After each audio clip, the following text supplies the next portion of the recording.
No? Para doon sa kinakakalam, ang PFP, historic itong ginawa natin sapagkat ang PFP dito rin po ginanap kung kailan ito kinunsid o kaya ay in-establish way back in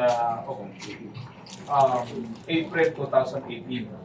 So ngayon, naharap ang partido natin sa isang malaking pagsubok at hindi ho tayo susuko, sabi nga ni Mr. President. Pero bago ho dyan, gusto ko bigyan daan ang tao na kung wala siya, walang ang Partido Federal ng Pilipinas. Bakit? Siya po ang gumastos sa partido na to para maitawid doon sa Commission on Election Accreditation noong 2018 hanggang maging PFP accredited. October 5 ang PFP na ito na sinimulan natin lahat at wala pong iba kundi si Ginoong si Engineer Anthony Marfori.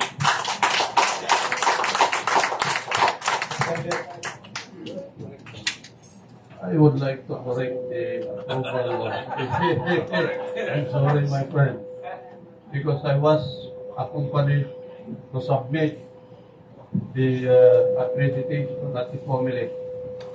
The approval was September 5, 2018. Just a matter of days before filing the certificate of accreditation. I'm referring that file of the Vice President. Sorry, I am referring that without him, finance this political party, wala ho ang PFP. I am referring to Engineer Tony Marfori. Siya po ang nag-finance. Sarili ng pera, ang ginamit niya nito, yung mga nakikinabang ngayon doon sa partido natin, hindi iso, wala silang ginawa, ginugol dito. Itong si Engineer Marfori ang gumastos. Kung meron tayo national political party na PFP. May dagdag ko lang, sandali lang, Asam. Si Engineer Marfori ang nag-bankroll ng initial expenses while we were organizing the party.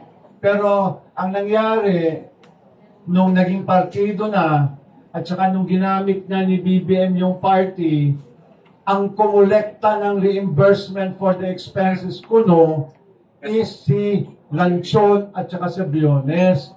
Hiningan nila ng 10 million si BBM para kuno sa ginastos nila. Pero binusa nilang dalawa yung 10 million. Yan, hindi yan haka-haka, hindi yan kwento. Nandun yan sa libro, page 292 ni Attorney Vic Rodriguez.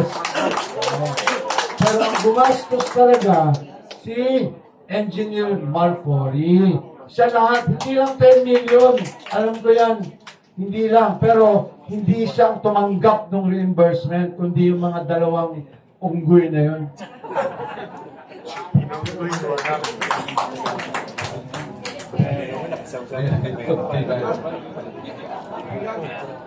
The truth is, I was with the group when we submitted the papers for approval. We carried also the check amounting to 2 million from our good friend Tony Marfori. 2 million. 3 million. 3 million. Hindi trillion, 3 million. The truth is, lahat ng mga episodes ito ang mga original. Hindi second hand. Noong taas kami nagbe-meeting pa lang dito sa Club Filipino, mga 10, 15, gano'n lang. Sige lang, fine. One is already approved. Nawala na. Well, anyway, let's continue to fight our Partido Federal under the group of Governor Berceres. Maraming pong salamat.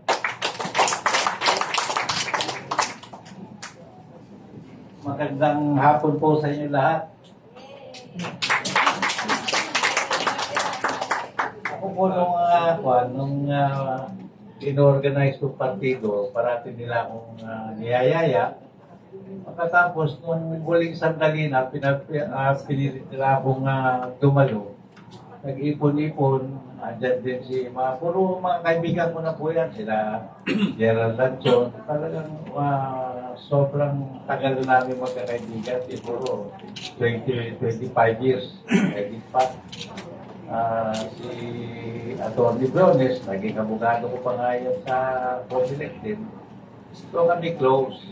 Nung that time, nung kumaten ako ng sabi niya, Tony, pumunta ka dito. Kailangan nandito ka. Yung pala, kinabukasan, mayroon na sulat ang Comelec na mababaliwala na yung aming Pinay dahil walang maglabas ng para sa yung kailangan sa filing fee tsaka yung show money na kailangan ng partido dahil national party. Sabi na nun, bakit ka po, dami nyo naman dito, andyan ka po yung dati pa kasi kasama pa rin dyan sila Mamundyong, sila Castriciones, sila Mangiling, tapos sila Martindino. Yan, kumpleto pa sila nun eh. So sila, may mga posisyon na eh. Makusek na sila, karamihan sila Padilla, mga sekretary na. Pero sabi sa akin ni JT, sabi tawagan namin niya, Tony, hindi na mahuli na tayo. Sige na, mag-issue ka na ng cheque. So, issue ko sa Comelec, personal check ko pa eh. Nakalagay doon na Comelec. So yun, talagang ako nagbayad dito sa Partido Federal ng Pilipinas. Para maging national party. Kaya nung sabi nga po ni ako naman, tinitingnan po yung pareho naman akong kaibigan nila, kahit sila Jun Tamayo, sila Governor Tamayo. Doon lang naman po ako sa tama. Sino ba tama dyan? Ano ba talaga? 2 years ba yan o 3 years? May bylaws na nanggaling doon sa kay Secretary Mangundadato na kumuha ng certified true copy sa Comelec. At ang sinabi 2 years lang. Ganun ba ako? So, hindi pala tayo 3 years. Hindi, 2 years lang. So, nung niyaya nila akong nung December na magkaroon uli ng convention, sumama ako. So, yun, nagkaroon ng eleksyon, na-elect uli nila ako na National Treasurer at saka sa Finance, tinanggap ko naman po. So, di ko alam. Tapos nag-file sila president ng sa Comelec uli para na talagang 2 years. So yun, yung naging decision pala ng Comelec, bagay wala pa naman ng official na tinatanggap na sabi ni Mr. President, pa lang yung email. So, yun po ang istorya na doon sa email mukhang nanaig sila at ang napabulan 6-0 ang Tamayo Group. Yun po yung istorya na ngayon ko lang nalaman naman. Magandang hapon po. Yun lang po masasabi ko.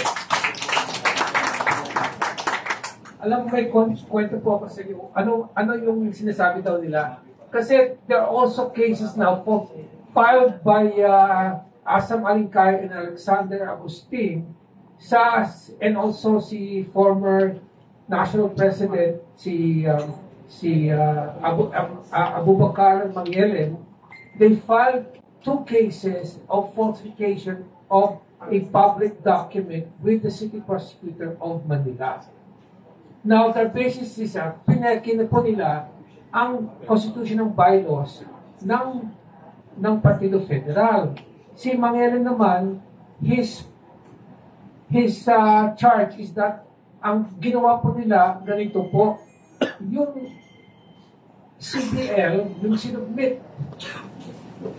in 2022, kailangan po yun, yung petition for the accreditation of 10 10 political parties.